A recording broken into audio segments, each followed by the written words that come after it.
Shri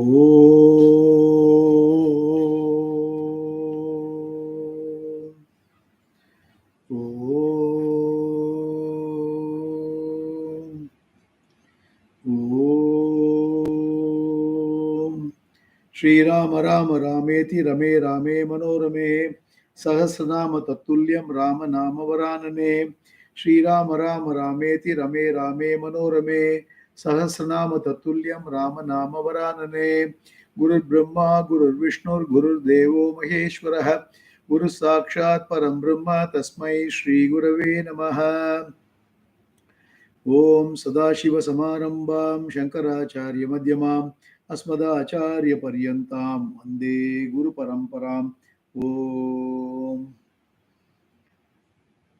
Shloka number 53 Uttaro Gopatir Gopta Jnana Gamyah Puratanah Sharira Bhuta Brukpokta Kapindro Bhuri Dakshinaha. We are looking at this shloka in the last class. Uttaraha, the uplifter or the one superior to all. Gopatihi, the lord of cow, lord of earth. Gopta, the protector. Jnanagamyaha, one who is to be attained by knowledge. Puratanaha, the ancient. Sharira Bhuta Brita, the nourisher of the body. Bhokta, the protector, the real enjoyer. Kapindraha, the lord of monkeys, meaning, lord of monkeys meaning, oneness in the Rama Avatara, Bhagavan was Kapindra. And in the Kapi means another meaning is Varaha, boar. So in the as a Varaha Avatara, he is a Kapindra. The real meaning is the Kapi refers to the monkey, our mind, and he is the Lord who tames our mind, who channelizes the mind, who gives the concentration, not getting distracted with the world. That is the meaning of Kapindra. Then Bhuri Dakshinaha. This is where we saw in the last class. Bhuri Dakshinaha means one who is associated with plenty of dakshinas. As I mentioned in the last class, our whole life is all about dhanam. And we start with dhanam and end with dhanam. That's how our Hindu tradition culture is there. So we need to give a lot of dhanam to everybody, and also especially to the purohits for performing the rituals. We need to give dakshina. And there's no cribbing of giving the dakshina. And I was mentioning, instead of negotiating how much I need to pay, rather negotiate on what all the things you will do properly. Because unless you know the religion, you will not be able to understand whether the Purohit is really doing the ceremony properly or not. You increase your Shraddha, the Purohit will be able to be will be more dedicated. Because often it has become a who is who. It's a vicious cycle. People blame the Purohit, or Purohit blames the host, and there's always a vicious cycle going on. But when I talk to some of these Purohits, they say, when I go to their house, they are not showing sincerity. What can I do? This is what people say. And that is shameful. So one of the things, if you ever want to have our culture preserved or the culture transmitted to the next generation, the only way we want to do is we want to follow our rituals. The rituals are extremely important. Rituals are extremely important in preserving the culture. No culture can be preserved without rituals.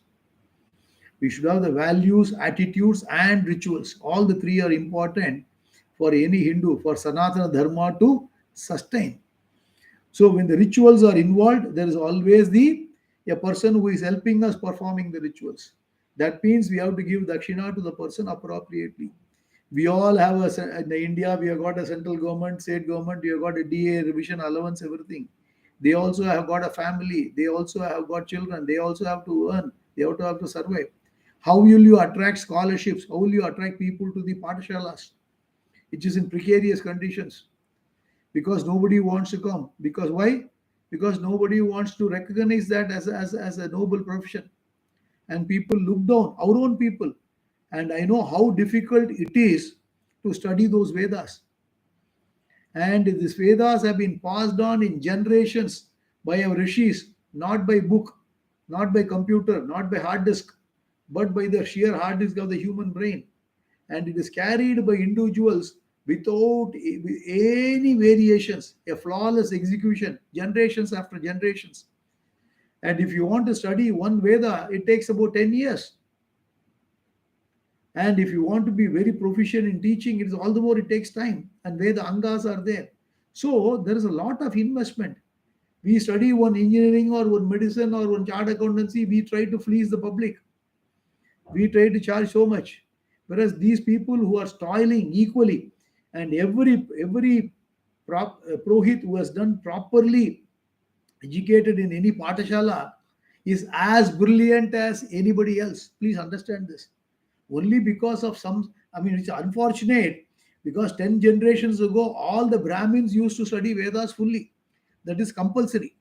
Now only those who are performing rituals are sent to Patashala. This is the precarious conditions we have degenerated. And we are supposed to be the torchbearer or the protector of the entire Sanatana Dharma. Then only everyone in the Hindu society will follow and will respect the Brahmana.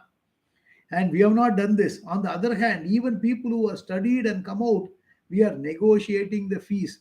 It is very, very sturdy state of affairs. I'm telling you.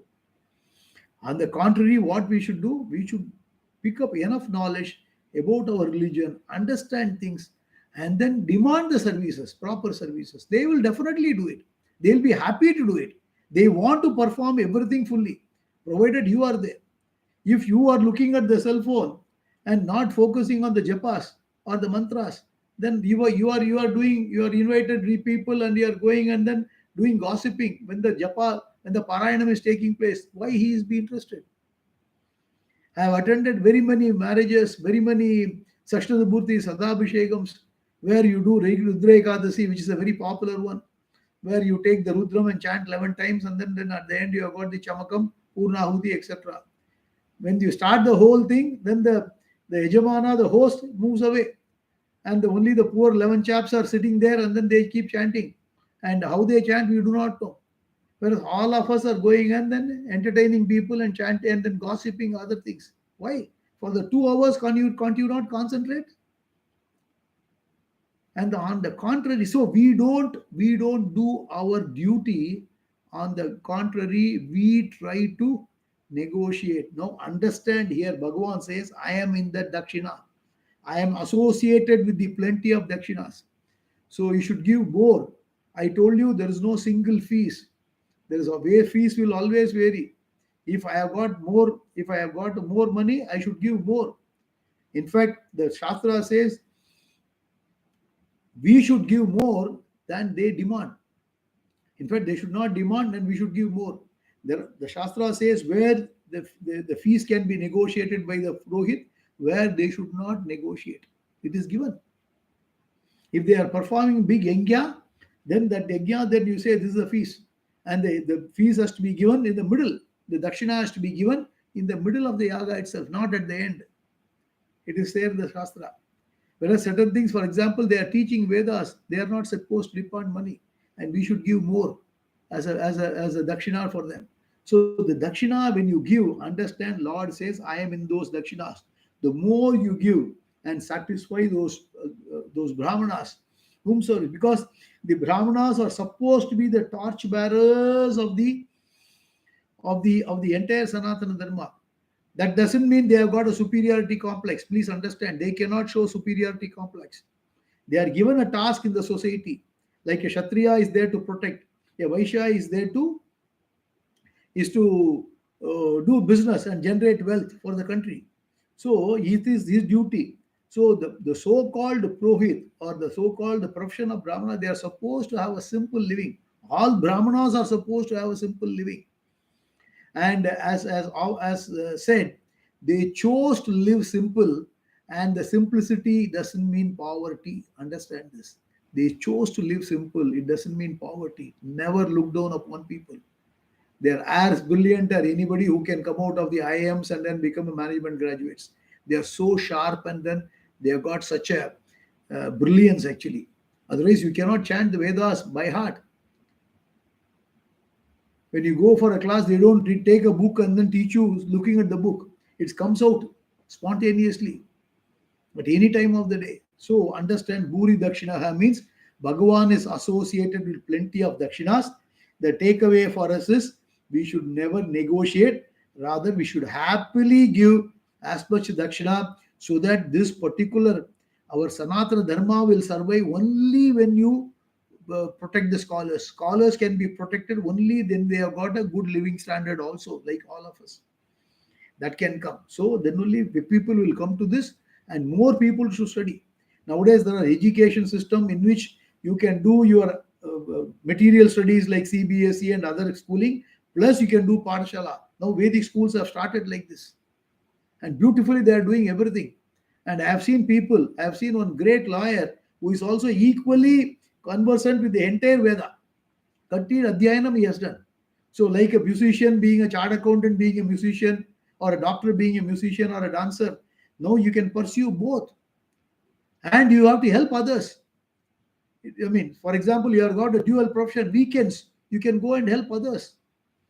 I have seen people started doing it. We must do more so that the profession gets the respect. If we demean by looking down upon, then there is no way we can promote our Sanatana Dharma. Promote our. It is not about religion. It is a Sanatana Dharma, the way of life. This is the highest thinking which is given in our Vedas. I am not comparing any other religion, but what I am telling is this is the highest form of human thought. What it says? Unity in diversity. You have to be united in diversity. We have got diversity, but we'll all be united by what? Sarvam Brahmamayam, Sarvam Vishnumayam. That is a vision which Vedas have given. We don't even divide ourselves into my country. No. That is the highest form is everything universal, Vasudeva Kudumbakam. So we are looking at that highest form of human thinking, where not only human beings, including the other beings, other pranis, all the animals, all the birds, not only birds and animals, including the ecology, including the rivers, mountains, forests. So everything he says, everything Bhagavan lives there. So we have got the highest vision. So if our Sanatana Dharma has to be sustained, then we need to have scholars, we need to have Vedic Pandits, others who are continuing the system in a blemishless way, where they carry this tradition. That means we have to pay them well. That is the way we look at it. So if you want to pay them well, what is the way we want to look at it? That means Bhagavan lives in that Dakshina. This is the way I look at this mantra. Nama. Okay, now let's go to shloka number 54. Somapo amrtapa somaha purjit purusattamah vinayo jaya satya sando dasharga satvatam patihi. Somapo amrtapa somaha purjit purusattamah vinayo jaya satya sando dasharga satvatam patihi. Somapaha. Na somapaha. One who drinks soma. The one who performs the Soma Yaga is called Somayaji. In this Vedic ritual, the juice of the Soma plant is extracted and offered as an oblation to the Devata that is invoked. So whoever be the Devata invoked, Bhagavan alone is the ultimate. Now Yashtavya Devata, the altar of the ritual. We have seen in Bhagavad Gita, Yo Yo Yam Yam Tanum Bhaktaha Shraddhayar Chitamichyati Satya Sasya Chalam Shraddham Thameva Vidadamyaham. Whichever Lord you are offering, everything goes to only one Lord. Eko Vishnu Mahadbhutam. There is only one Lord. That is why in Hinduism we have got various gods by name, but everything is ultimately is only one. So that we should appreciate. So he alone received the Soma that is offered, therefore he is called Somapa, one who drinks Soma. Since the one who performs the Soma Yaga ritual drinks the Soma juice as prasada, he is also called Somapa. So for this reason, one who performs this ritual now is also called Somapa. Again, it is Bhagavan alone who is the Yajamana of the Somayaga and is therefore known as Somapa. How? Brahmarpanam, Brahmahivi, Brahmagno, Brahmanahutam. Everything is Bhagavan. The person who is doing a yaga is also Bhagavan. The oblation is also Bhagavan. The person who is receiving the oblation is also Bhagavan. Everything is Bhagavan. So Bhagavan is the Somapa, and the person who is doing the Somayaga is also a Somapa. So that's what is the meaning of Somapaha. Then Amritapaha. Now Amritapaha. One who drinks Amrita. One who drinks Amrita. The Jiva wants Karma Pala and therefore does the rituals and becomes Somapa. But what Pala does Bhagavan wants to be a Somapa? Does Bhagavan wants to do anything? Nothing. He does not eat anything because he is already Amritapa. Bhagavan revels in his own Swarupa Ananda, and that is figuratively told here by referring as Amritapa, one who drinks Amrita, the nectar. That is himself. So it's only a figurative meaning. The next Nama is Somaha, third one, Somaha. Then there are two meanings. One who is in the form of moon. The second one is Lord Shiva with Uma. So the Lord alone nourishes the plants in the form of the moon, and therefore it's called Soma. Now, Somo Bhutva Rasatmakaha. It comes in the Purushottama Yoga, 15th chapter of Gita. He nourishes the plants with the nourishing sap by being Soma. So Soma can be a sap which is the food for the plants. That is why the food grows in the full moon actually. So that which is in the form of sap is their food, and that Soma is Bhagavan alone. The other meaning is Soma can be taken as one who is with Uma, and he alone is Lord Shiva, who is Uma all the time. And who is Uma? Uma is Brahma Vidya. So Uma is the Brahma Vidya, the Vedas. He is Soma, being the ever endowed with Brahma Vidya, the Atma Vidya, Brahma Vidya. So that's what is represented by Uma. So the two meanings are there for Somaha. Then Purjit. Purjit means one who vanquishes many. Bhagavan is called Purjit because the vanquisher of many. The grace of Bhagavan helps one to win over many enemies. That is, enemies both inside and outside. Who is an enemy? That which is inimical to your well-being is called enemy. In fact, there are really no enemies. Internal enemies create what you do not want, because there's nothing called enemy outside. Understand this concept. There's nothing called enemy on the outside. Everything is happening in the mind alone. The outside world is neutral. It is neutral. In fact, we call it as a padartha. In fact, the previous class just explained the term padartha, and there is another term called vishaya. Padartha means it's an object of a name. That's it. So it's padartha. Whereas vishaya means when we put our color, when we put our lens, we look at it differently. What we look at it? We look at it, I like this, I don't like this. We classify that as liking and disliking, raga and dvesha. And we always want to take things or people or enjoyment of things or materials which we like the most, and we want to avoid people whom we don't like, and we develop hatred. As we say, now there's a saying, now wherever whenever some people go, so wherever some people go, they bring the joy. In other ways, whenever some people go, they bring a joy. So it all depends on the individual. You like the people, then everything is good. If you don't like the person, then you don't like it. Then you don't want to see that person. Then you hate in the mind. So all the things happen only in our mind. Kama, Krodha, Lobha, Moha, Mada, Matsarya, desire, anger, greed, etc. These are the internal enemies. Internal enemies. So he is the one who is the Purjit, one who vanquishes the internal enemies. On the other hand, also if there are external enemies, now Bhagavan says in the Gita, Yada Yada hi dharmasya glanir bhavati bharata abhyuthanam adharmasya tatatmanam sujamyaham. If there are people, if there are disturbances coming from externally, then Bhagavan will make sure they are eliminated. So he will take care of it. He will take care of it in one form or other. We have seen history is repeating itself. Human mind never learns from the mistakes of past. History is repeating either at the global level or at the individual level. One country trying to aggrandize and then trying to annex the other country, showing the hegemony, continues to happen.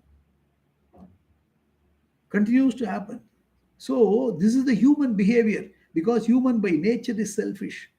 The selfishness can be at the individual level or at the total level. It happens all the time. So Bhagavan will take care of those such enemies who are there. So one who creates disturbance is called Pratikulakari, who creates disturbance. And one who is a well-fisher is called Anukulakari. who is called Bandhu. So there are externally people who are Pratikulakaris, who are enemies who create disturbances in the society. And Bhagavan will make sure he will eliminate them. You do what you can do. But Bhagavan's, you tap the grace of Bhagavan, he will come in one form or other, and then he will eliminate those people. So he will take care of it. So Bhagavan is the Purjit, vanquisher of enemies. Next one, Pursattamaha. Pursattamaha, one who is many and the best. So one who has become many and is in the form of everything is Puru. Now, Bahusyam Praja Yayete, it says in the Taittiriya Upanishad, Bahusyam Praja Yayete. What does it mean? They let me become many and create many. And he created many. Being in the form of Jagat, he is Puru. Because Bhagavan only is manifesting as this universe. I told you the very purpose of Vishnu Sahasranamam is to expand our mind and see Lord in each and every being, every situation, and every person, every object. This is the very objective. So Bhagavan only, he says, Bahusyam Prajayayete. So, so I only manifest as everything. So we must develop that. So Bhagavan says he is Puru. Many at the same time he is Sattama. Sattama means the best. So this indicates Sattama means best. Puru means he is there. He is the one who is everywhere. He is the same. He is everywhere. So what many? So what does it mean? This indicate he is the material cause and efficient cause. Therefore, Purusattama is, technically speaking, Abhinna Nimitta Upadana Karana. Undivided, both intelligent and material cause. Both material cause and efficient cause or intelligent cause. Nimitta Karanam means efficient cause or intelligent cause. Upadana Karanam means material cause. So Bhagavan is the material cause and intelligent cause. That's why Bhagavan says, Buddhir Buddhimatam Asmi. I am the knowledge in everyone who is there. So don't ever say, I have got a lot of this thing. My IQ is so much. So what? It's all Bhagavan. So there's no superiority complex when you understand Vishnu Sahasranama. On the other hand, there's no inferiority complex also. Because he is Purusattama. He is everywhere. He is the one. So understand this, Purusattama. At the same time, next Nama is very interesting Nama. Vinayaha. Vinayaha. Bhagavan says there are two meanings here given. One who has humility, one who disciplines. So Vinayaha means, first one let me explain. One who has humility. Vinaya is the one who has humility and does not boast. Bhagavan is limitless, hence does not require to boast at all, because everything is Bhagavan only. So the more knowledge one has, the more adequate one is, there is less boastfulness. Repeat. The more knowledge one has, the more adequate one is, there is less boastfulness. What does it mean? In Tamil, there is a saying, Nirai kudam talumbade, kurai kudam koothadam. What does it mean? Nirai kudam means a pot full of water will never waver, it will be steady. Whereas a pot with half water, when you carry, it will keep on shaking. Whereas pot full of water will be very, very stable. So it will not. So similarly, people who have got the knowledge fully, they will have the humility, vinaya the most. So one should be Vidya Vinaya Sampanna. One should be a Vidya Vinaya Sampanna. What does it mean? One should be endowed with knowledge and humility. And humility. There's a beautiful Subhashitam which says, Vidya Datati Vinayam. Vinayadhyati Patratam. Patratam Dhanam Apnoti. Dhanat Tata Sukham. What does it mean? Vidya Datati Vinayam. The learning, the education should bring humility, humbleness. If the education does not bring humility, that education is absolutely useless. The problem today is the modern education, where we are using the education to make money, living, just aggrandizing, has got no value if you do not have spiritual education, Vedic education. That alone, it is in fact, on the path they were going together. Now all the universities and all this thing says you cannot talk about religion anywhere. You cannot. You have to give. You have to bring people. You are making all of us robots. What? By giving us a knowledge so that you can go and become a MBA in Harvard or Stanford and make a lot of money. And there you do all kinds of things and make money and then say I'm the best guy. It has got no value at all. Anything without a culture, any education without the humility has no value. Understand this. So Vidya Datati Vinayam. Vinayadhyati Patratam. Once you have got the Vinayam, you will be a fit receptacle. You will be a fit enough to receive what? Patratam Dhanam Apnoti. Dhanam means everything will come. It is not only wealth, it is every form of wealth will come. When you are a Vinaya, you have got all the wealth will come. Then what? Dhanat Tata Sukham. That Dhanam will give you happiness. That Dhanam will give you happiness. Don't ever think those who have got lots of money are all happy. Understand this first. Those who have got lot of wealth, all those who have got lot of power are happy. They are actually in a constant state of fear when they will lose it. Because often they say in the stock market, often every month you will see a news. Today somebody has become the top of the world. He has become the number one in the world. It could be Elon Musk one day, other one day Alan Bose, whomsoever it is, and another day Microsoft Bill Gates. They'll say this is the guy, or Warren Buffett. So they'll keep on rotating in the ranks depending on the stock prices of their wealth. They don't bother about it, but they project it like this. And so many money, so many crores are lost in the stock market. Meltdown. They say, so what? Nothing. Everything is mithya. All these things are human created fallacies. Understand this. Understand this. So one should have the vinayam. So one who has the humility. So Bhagavan has got the utmost humility. Why? Bhagavan cannot be flattered by our praise. Bhagavan cannot be flattered. We are doing stotram, what we call the stotram. We are doing Archana, Sahasranama. What does it mean? This is a Vishnu Sahasranama. We are singing the glory of Lord for what? For us to understand Lord. Lord is not flattered by this. Lord does not want his Sahasranama to be chanted every day. By chanting the Lord's glories, we have to develop humility. We understand the Mahima, the glory of the Lord, and start looking everything as Lord. And so what though we become a humble person. So because we say that Bhagavan is all knowing, and even without knowing, now what all the knowingness is. So Bhagavan is the Vinaya Swarupa. So even without knowing what all knowingness is, and he is absolute humility. So he doesn't say, I know this. Because Bhagavan knows everything. So why should he say he need not boast? So any person who has got the knowledge will be the most humble person. So understand. So if you have got the children, develop humility for the children. Never compare the children, please. I mean, because all these things are coming at a very young age. We are forming these seeds of greed and then the seeds of jealousy in the children by comparing the LKG marks. The neighboring kid would have got 80% in mathematics. Your child, what? In LKG would have scored centum. And you say, I say, my child is too good in mathematics. Come on. Life is not about this. So we as a parents, I have seen many of the parental talk, which is constantly comparing. And that too also in front of children, all the more dangerous. We need to bring humility. We need to develop the humility. There are people who have held very senior positions, either in the government or in the corporate, whatever it is. Nowadays, most of the people are living in America and they are all deserted back in India. So you've got a lot of retirement homes which are coming up and which are classy homes are coming up, and there's still everything is filled up with the retirees.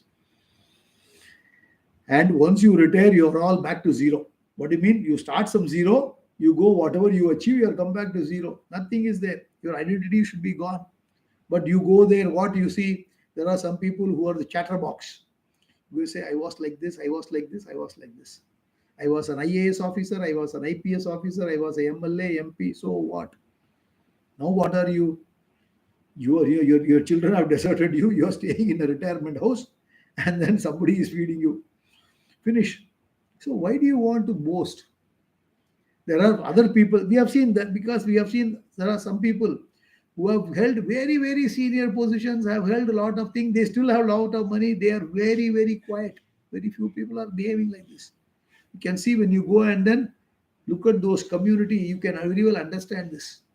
Why? Because we always connect the material success as the only success in life. That is the problem. We always put the value for material success and not for spiritual success. An intelligent person is the one who looks spiritual success as the primary success and make material success subservient to the spiritual success. This has to be understood very clearly. If you want to ever spiritually grow, Shastra does not say you should not earn. Shastra does not say you should not grow, you should not buy houses, cars, whatever it is. You can have as much jewelry. Whatever it is there, you have to have only that much. Shastra never says. But what she says is the material success cannot be at the cost of spiritual success. That means spiritual education is compulsory at the very young age, from a formative age. No doubt some of us are catching up very late. It is okay. But it is our duty to inculcate this for young children. My grandmother taught Vishnu Sahasranamam when I was 7. I still remember. She left when I was 9. She is gone. But that's the only thing I could learn from her. But I am fortunate enough to do this. I still cherish that. So we should, as elders, we should inculcate the spirituality. How? By bhakti. Bhakti means there is something which is supreme over us. Because nowadays everybody is asking the science. Everybody has got a scientific mentality that we have to question everything. Question everything you got. Everything has to be proved. Unless you prove, I will not accept it. And the parents don't have the audacity or have got the right, because they don't have the knowledge and they don't have the courage to say God cannot be proved. God is there. You will realize only with experience. How many parents know the right answer? The parents do not know the right answer because they have not done the spiritual education. So when you say if you do papam, then that papam will haunt you later. Prove me. You cannot prove. Only Veda is the pramanam. Where can you show papa and punya? Where can you show rebirth? You cannot show. Science can never do. So you as a parent, all of us are responsible. We as a parents, what we should do? We should understand. We should understand the Shastra. We should have the answers. It is available today. In the Wikipedias, in the internet, everything is available. There are so many very good sites which are giving the frequently asked questions, what people can ask, and about Hinduism. And there are beautiful answers given. We should go and study. We should study Vishnu Sahasranamam and other scriptures so that we arm with knowledge. And when we do pujas or when you do any rituals, we will be able to explain to the children. Otherwise, children will say, you're all having the superstition. What is superstition about it? Who can say that? It is superstition. No, it is absolutely logical. And that you will be able to tell confidently when you have the knowledge. So first thing is you must understand and then you can communicate to the world. So what is the thing is, one of the important thing is Vinaya. What I want to say is the modern education in which we are giving so much of importance, and the society may value it, doesn't matter, but we should not at home. We should not discriminate our children based on that. So we should inculcate humility first in our minds first, and then in our generations. Because unfortunately, I see so many of us, 2 generations ago, the entire, all of us or most of us were in a very, very humble beginning we started with before the independence. We never had such a wealth what we are seeing today. Even as a simple, salaried earners, we have attained such a wealth. We are not Ambanis, but we still have quite an affluent lifestyle which our forefathers never enjoyed it. It is not that we achieved anything great. Understand this. We were born at the right time in that history. And we are sailing along with this. Our forefathers were far more intelligent. Not only intelligent, they were far more happy, far more contented, and far more had a satisfied life. They never compared anybody. I have seen, not far away, just 50, 60 years ago, our people were very, very nice. But now I see the same our families which are coming, because I am surrounded, we are all having prosperity in wealth. At the same time, the way we behave as parents as well as our children, it is incorrigible. It is very, very dissatisfying. That is why we have to spend a little bit of time in telling, because that Vinaya is must. That Vinaya is must. So, Bhagavan is full of Vinaya. Bhagavan is a Vinaya Swarupa. He is absolute humility. Yes, humility. So, with absolute absence of any kind of boasting. So, once you understand that Bhagavan is in me also, Bhagavan is me, ultimately, Advaita says, then unless you bring that Vinayam, you cannot become. It's all only theory then. So Vinayam is important. The second mean is one who disciplines. He is Vinaya because he brings about Vinaya, humility, to those who have picked up, puffed up with pride. Those who are puffed up with pride, he knocks you. One turn, your life changes. Though you are somewhere in the cloud nine, you come to the street immediately. So many history has taught so many things. He brings about situations where they have got a fall, and then they recognize that everything has been given by Bhagavan. So there is nothing to be proud about. In fact, in Kena Upanishad, one of the Upanishads gives us beautiful story of how Devas were proud of their victory over the Asuras and forgot the Lord. Bhagavan appeared before them as a Yaksha and made them realize that all their glories belong to Ishvara. All those glories belong to Ishvara. Yadyad vibhuti mastatvam Srimatur jitameva. Bhagavan says, whatever glory you say, it is all my glory. Bhagavan declares in Gita. So never, never boast about your achievements. Your achievements are nothing. And understand, everybody is going to the grave without taking anything. No degrees are going to come. No jewelry is going to come. No relationship is going to come. You are going to go alone. Understand this fact. Understand this fact. So please understand. Nalini dalagada nalini jalagada nalini galagada jalamati taralam tatva jeevitam adishaya shapalam. Nalini jalagata sorry, I forgot the exact. Nalini, let me leave it there. It's a water on the lotus leaf. It is so unstable. Nalli jalagata jalamati taralam tatva jeevitam adishaya chapalam. So we are all living today, breathing and living because of what? Grace of Bhagavan. So develop humility. Enough is enough. Move on. Next one is Jaya. Jaya means the victorious. Bhagavan is victorious over all beings. He is Jaya, absolute victory. That is why we can pray for success and invoke Ishvara as an absolute success. Everybody go out of the house on the road. We do not know whether we'll come together in one piece. We have got so many risks everywhere and so many things still. We are still alive, full. We have to be thankful. We have to be thankful because He is with us all the time. My brother, who is a doctor, used to say, because he treats so many patients with so many ailments, and he says, it's a wonder. It's a wonder we are all alive and kicking this far.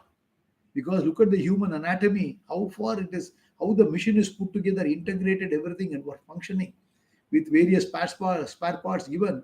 It is really, really wonderful creation Bhagavan has given. And we as a jivas, we are having such a wonderful anatomy, which is Bhagavan's gift. And because of this only, we are able to continuously live in this earth. And so the food we are getting is a victory. If you are able to take a piece of a morsel of food and take it into your mouth, it's a huge victory. If the food is digesting, it's a victory. So because you have to understand the definition of victory first to understand this Nama. The very fact I am breathing well is a victory. Very fact I have survived Corona is a victory. We have lost so many of our kith and kin. So I am there. What is the guarantee? Can you ever boast Like the humility earlier, you said, can you boast that I did not get corona because I did something great? No, you are fortunate not to get that infection. So there are so many victories we have, but all those victories will fail in front of the Lord. Our victories are all relative victory. He is the absolute victory, and that's why we can pray to Him for His success. The ultimate victory is Atmajayam. Ultimate victory is what? Conquering oneself. That is the only victory. Is what is the victory? By claiming I have no victory. By claiming I am not the body mind complex. I am the Ananda Sachidananda Swarupaha. That is a real Jayam. There's a real Jayam. That is the ultimate Swatantram. That is the ultimate Swatantram. That's the victorious. So Bhagavan is absolute victory. He is absolutely, he is a victorious, and we all are claiming only relative victory. So if you have got the humility, you can claim full victory by what? By negating this body mind complex as one tool given to us to understand I am that Bhagavan. That's the ultimate victory. Anyhow, then next one is Satya Sandaha. Satya Sandaha, one who resolves, no, one who, no, sorry, one whose resolve always come true. Satya Sandaha. He is no, he is absolute Jaya, victory, because he is a Satya Sandha. Because all his sankalpas always come true. We can appreciate this to an extent, certain extent, because in this dream we can think of a mountain or any other object. That object is immediately there. So it is only dream. So Bhagavan's dream is, this world is Bhagavan's dream. He is a Satya Sandha, Satya Sankalpa. So he created this whole world for what? For all the jivas to exhaust their prarabdha, all their punya papa karmas. He has created this. And this universe is like a dream for the Lord. And like a dream. In the dream, how we can able to create mountains, rivers, everything in a fraction of a second. We jump on the space, we transcend all the time also. We can go from one time space to another one. Similarly, one place to another in a fraction of a second in the dream. Similarly, this whole universe is Bhagavan's dream. Understand it. So he's a Satya Sandha.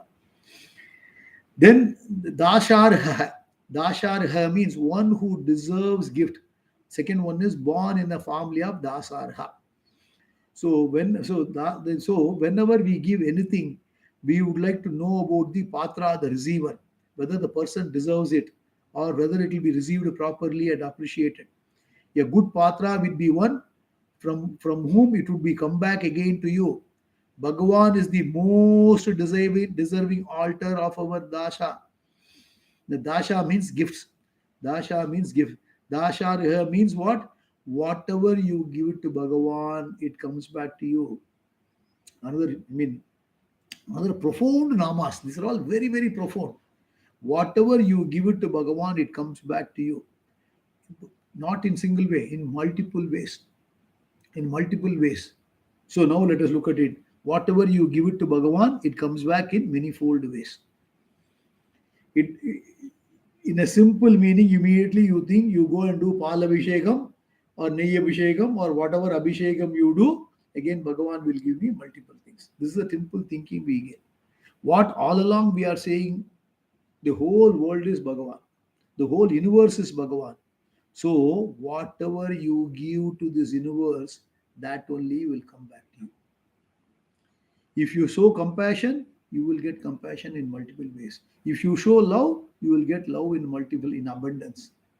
On the other hand, if you show hatred, you will receive only hatred. So you will receive what you give back. It's a very profound concept. To understand this, it requires a little bit of intelligence. And to appreciate, it requires a lot more buddhi. Because you will get what you deserve. And whatever you see, whatever you contribute to the world, you will receive back. Understand this logic. Because Bhagavan is Dasarha. He has no limitations like Kama, Krodha, and so on. So he is above Ragadvesha, therefore not judgmental about the gifts. Hence, Bhagavan is the Dhana Yogya, fully worthy of receiving gifts. So you give anything to the world, it will come back. So give. No, wherever, so Adveshta Sarva Bhutana Maitra Karuna Evacha Nirmamo Narahankara. Bhagavan says in Gita. So never hate anyone. Give, always be a contributor to the world. Then you will see the whole world as the positive. If you start giving negativity to the world, you will see everything. You will receive negativity. You will be a negative person throughout your life and an unhappy person. Understand this principle. So second one is born in a family of Dasarha. He is a Dasarha being born in a family of Dasarhas of the Yadu dynasty. So that is the one. That is the other one. Then Satvatam Patihi. Oh, there we time up. Oh, sorry, time up. So I will stop here with the Dasarha. So I spend a bit of time in a couple of Namas, especially the Vinayaha, which I said, and then Buri Dakshinaha, and important takeaways. And similarly, Dasarha, Jayaha. Each one is a very, very profound Namas. So it is not about the speed with which you do the Namas. We need to understand what is the takeaway for me. So some namas we do a little fast, some namas we spend more time because they are very profound, very, very practical for us to kindle our brain and then see how we can look at this world. So again, to summarize, Vishnu Sahasranamam is all about seeing Lord in the universe and then treating the universe as Lord and then revere the whole world and Vasudeva Kudumbakam and then have a wonderful life. Don't miss this human birth, which is the rarest of rare. We'll continue the more in the next class. Hari Om. Om Purnamadah Purnamidam Purnat Purnamudachyate Purnasya Purnamadaya sorry Purnasya Purnamadaya Purnameva Vasishyate Om Shanti Shanti Shanti Loka Samasta Sukhino Bhavantu Loka Samasta Sukhino Bhavantu Loka Samasta Sukhino Bhavantu Swasti Prajabhya Paripalayantam Nyayena Margena Magi Magishaha Gobrahmanebhyo Shubhamas Nityam Loka Samasta Sukhino Bhavantu Shri Gurubhyo Namaha Shri Krishna Arpanamastu. See you all again next class. Hari Om. Namaskaram.